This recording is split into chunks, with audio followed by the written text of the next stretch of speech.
Yang sedemikian itu boleh dimisalkan seperti berikut. Ini contoh-contohnya banyak. Seseorang yang berpuasa untuk mendapat manfaat puasa itu dengan mengosongkan perut untuk kesihatan jasmani. Saya percaya ibu-ibu saya ramai yang puasa hari ini. Kenapa cik puasa, saya baru nak ajak ngeteh sekejap lagi contoh. Lah ustazah, badan dah berat ni sejak PKP ni. Akak memang kena kurus lah ustazah. Kan sahabat-sahabat? Memang dapat kurusnya tu, tapi tak dapat pahalanya. Faham? Sebab Allah ajar kita malam tadi kita dah berniat dah. Esok nak puasa sunat hari Isnin lah. Sebab apa kita nak puasa sunat hari Isnin? Nabi suka berpuasa hari Isnin. Jadi kita dapat pahala sunat tu. Tapi kalau, kenapa you nak puasa esok? Kata suami. Badan dah berat dah ni bang, eloklah puasa. Daripada tak puasa, besok kat teh tu apa pula dia bagi kat kita? Makanan lagi contoh kan sahabat-sahabat. Jadi kita pun puasa. Dapatlah. Sihatnya tu dapat. Kurusnya tu dapat. Saya teringat jemaah umrah saya muslimat. Kan ustazah, akak menyesal, akak taubat sungguh-sungguh. Kenapa? Akak sepanjang pergi umrah kali ni, akak tak sihat. Ceret-beret, tiap hari ceret-beret. Sebab apa muslimat? Dia niat sepanjang kalau dia sihat berada di Mekah, dia tak nak cuti daripada berpuasa. Sebab dia memang nak kurus. Dia nak kurus. Dia tak nak cuti daripada berpuasa. Tapi cuaca panas sangat, dia tak mampu pun untuk berpuasa sebenarnya bila sampai sana. Dia tak dapat buat umrah, tak dapat pergi masjid banyak kali sebab asyik cirit-berit. Macam mana nak iktikaf lama dalam masjid? Akak balik, akak kurus betul ustazah. Akak turun 12 kg dalam tempoh 2 minggu sahabat. Jadi Allah insafnya akak, niat akak masa nak pergi tu dah nak kurus. Allah bagi kurus sungguh sahabat. Rupanya dia sakit, ibadah pun tak boleh nak buat. Kan? Jadi saya selalu pesan pada orang yang nak pergi umrah, nak buat haji ni, jangan hati-hati ketika bercakap. Once kita dah ada niatnya nak pergi bila? Ustazah, bila ustazah boleh buka umrah? Tahun ni tak kot, walaupun orang lain buat. Pasal apa ustazah? Bukan dah ada dah iklan-iklan ada. Tapi bagilah orang lain pergi dulu. Pasal apa? Sahabat, sekarang setakat yang hari ini kita tahu ni, SOP terkini ni adalah kalau pergi pun sekali umrah saja yang dibolehkan. Sekali umrah dengan kedai-kedai abaya kita tu semua tak boleh buka lagi. Ustazah ni, aduh ke kedai abaya pula. Nak umrah ni. Ya cik-acik kan dah pergi berkali-kali.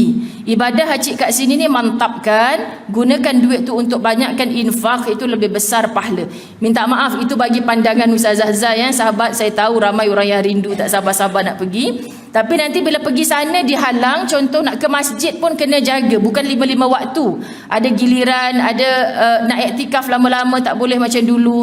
Jadi sampai sana nanti, apa ustazah tak cakap benda ni semua? Kita dah bagi tahu dah. Jadi kalau misal kata nak pergi sekadar nak tengok Kaabah tu sekali-sekala, okey. Tapi bagi orang yang dah berkali-kali, kita duduklah dulu sekejap, bagi reda dulu sekejap. InsyaAllah kita tengok tahun depan macam mana. Sebab orang Arab kan, ni live ni tak boleh cakap ada orang Arab faham kan sahabat-sahabat. Kan kadang dia buat SOP tu macam tahun ni je, tahun depan berubah lagi. Kan Ustaz Azwan selalu kata tak apa, depa mimpi malam ni, esok depa tukarlah undang-undang. Kan sahabat. Jadi maksudnya itu untuk tahun ni. Kita doa tahun depan lebih dimudahkan. Sebab setakat sebulan lepas, Mekah, Masjidil Haram dah boleh dimasuki 70,000 orang manusia. So terkini 2 hari lepas dah boleh masuk 100,000. Maknanya sudah makin longgar lah SOP tu. Jadi kalau kita pergi dalam hujung tahun ni masih lagi ketat di airport sebagainya muslimat. Lepas tu yang sedih bila sampai sana positif, terus kita tak boleh langsung pergi. Bayangkan kuarantin kat Jeddah seorang-seorang, jemaah pergi masuk tanah suci Mekah kan. Jadi tak seronok lah. So kita fikir dulu. Jadi bila kita sebut niat-niat macam ni, sekarang dah niat nak pergi bulan berapa? Bulan Januari. Contoh, deposit dah bayar. Itu sebenarnya kalau kita mati sebelum sampai pun Allah pandang kita macam orang yang dah tunaikan umrah. Sebab tu niat ni sangat penting. Jadi bila dah berniat, jangan ada sebut, nanti kalau dapat pergi umrah, tak nak shopping satu benda pun. Ustazah dah banyak bawa jemaah umrah. Ustazah, saya bawa duit 4,000, saya tak letak kat poket beg saya ni, saya letak dalam beg besar ustazah. Saya buka-buka hilang duit tu 4,000. Saya baru teringat, saya cakap daripada dulu kat Malaysia, saya tak nak shopping apa pun. Tak nak shopping kak, tapi bawa 4,000, hebat ni. Akhirnya Allah hilangkan sungguh, sahabat. Ini confirm berlaku. Jadi kita nak sebut, start kita pasang niat, Allah dah tulis dah. Betul tak sahabat-sahabat? Allah dah catat dah. Jadi kita niat je, duit tak ada lagi ni sekarang, tapi niat tahun depan nak buat umrah. Orang umrah ni sahabat, Allah macam bagi cash. Belum ada kat situ lagi sebab Allah nak sucikan dosa supaya kita sedar diri, cakapnya kena jaga, perbuatannya kena jaga, kan? Jadi sebenarnya semua tu melatih untuk kita makin berakhlak di hadapan Allah. Baik, apa lagi?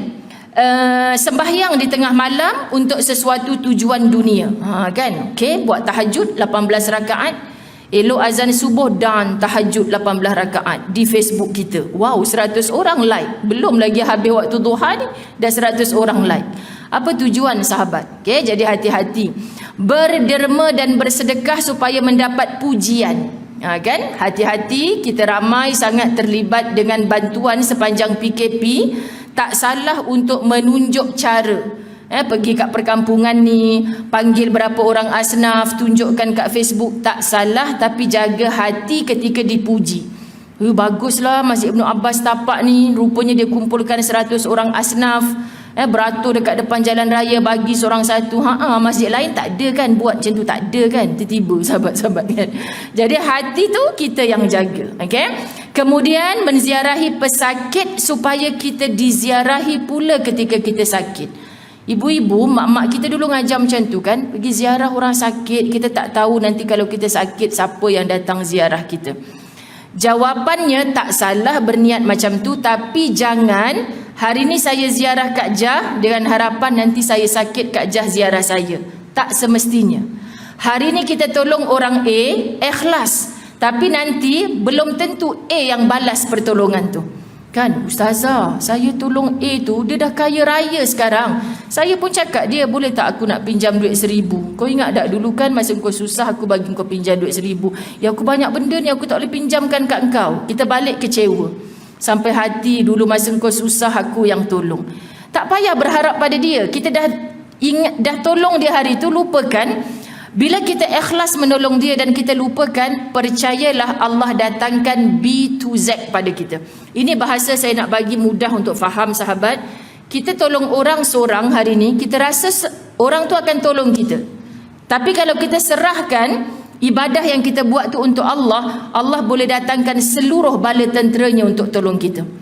Subhanallah Ustazah, kereta saya rosak, betul-betul tepi ladang kelapa sawit. Ustazah tahu tak pekerja-pekerja asing yang nak balik ke rumah kongsi di dalam ladang tu, tolong saya buka tayar, gantikan. Ya Allah, saya tak sangka lah Ustazah.